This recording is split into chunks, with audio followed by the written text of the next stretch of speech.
Help me to reach 2,000 subscribers. It was 2:07 a.m. when I called my wife. The phone rang longer than usual, echoing through the empty apartment like a warning. I sat at the edge of our bed, the blue light from my phone casting pale shadows across the room. When someone finally answered, the voice that came through wasn't hers. "Hello," a man said, his tone sharp but calm. My chest tightened. "Who is this?" "This is Daniel," he replied almost casually. "Her boss." There was a pause. I could hear the faint hum of a television in the background, then muffled laughter, distant and intimate. "She's very busy right now," he continued. "She'll call you later." Before I could say another word, the line went dead. For a full minute I sat frozen, staring at the phone screen. My heart pounded like a drum in my ears. My wife Emily was supposed to be working late at a corporate event, something about closing a deal with investors. She had kissed me on the cheek before leaving, promising she wouldn't be long.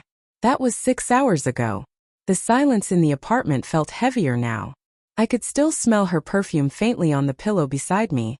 Something sweet and floral that used to comfort me. Now it made my stomach twist. I tried to rationalize it.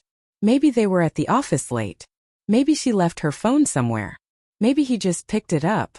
But the laughter in the background, that was no office. That was something else. I grabbed my jacket and car keys before I could talk myself out of it. The streets were nearly empty, slick with the glistening sheen of early morning drizzle.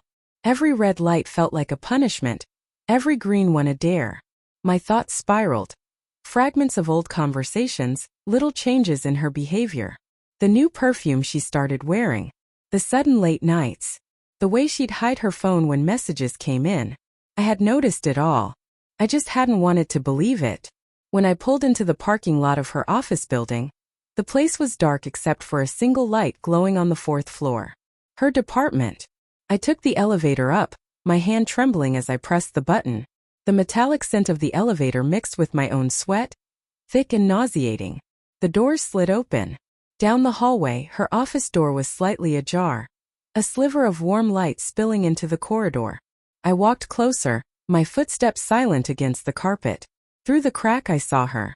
Emily sat on her desk, her legs crossed. Her blazer hung from the back of a chair and Daniel, her boss, stood close, too close. They were laughing about something, glasses of wine in their hands. I froze. Daniel leaned in, brushing a strand of her hair behind her ear. She didn't move away. Instead she smiled, that soft, tender smile she used to save for me. I felt something inside me break. For a moment I couldn't move. The air around me thickened, as if the walls themselves were suffocating me. Then Daniel leaned in again, this time kissing her. The sound of the glass slipping from my hand and shattering on the floor startled them both.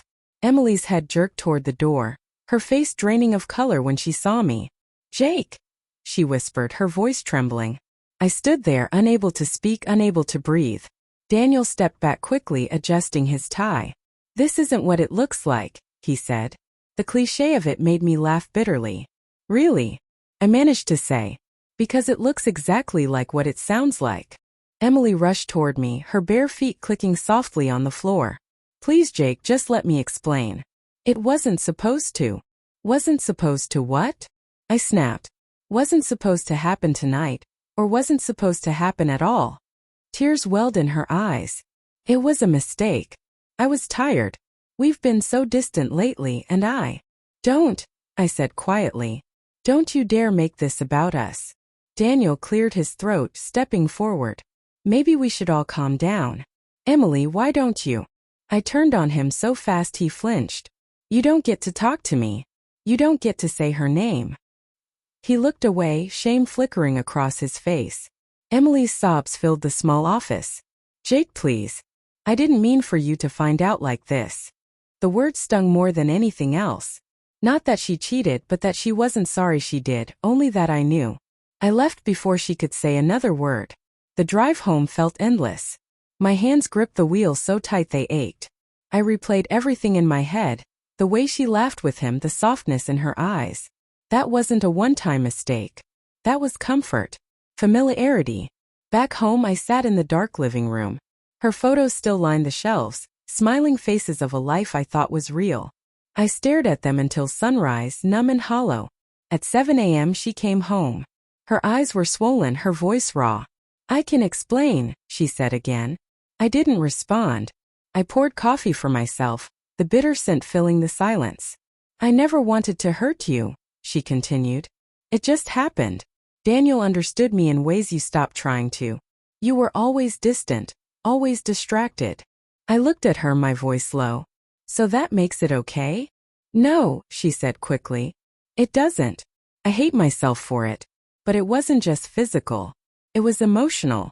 I felt seen." The honesty in her voice twisted the knife deeper. She wasn't making excuses anymore. She was confessing a truth she had buried for months. I wanted to scream, to throw something, to make her feel what I felt. But all I could do was whisper, "You could have told me." "I was afraid," she said. "Afraid you'd stop loving me." I laughed softly, though nothing was funny. "You stopped giving me the chance to." She started to cry again, her hands shaking. "Can we fix this?" I took a long breath, staring at the woman I used to believe in. "I don't know," I said honestly. "Because I don't even know who you are anymore." She reached for me, but I stepped back. "I just need time." She nodded, tears falling freely now. "I'll wait," she whispered. That night, I packed a small bag and drove to my brother's place. As the city lights faded in the rearview mirror, I felt something inside me shift. It wasn't relief. It wasn't closure. It was the painful clarity that comes when you finally stop lying to yourself. Love isn't destroyed by distance or silence. It dies when trust is replaced by a voice that says, "She's very busy now. She'll call you later."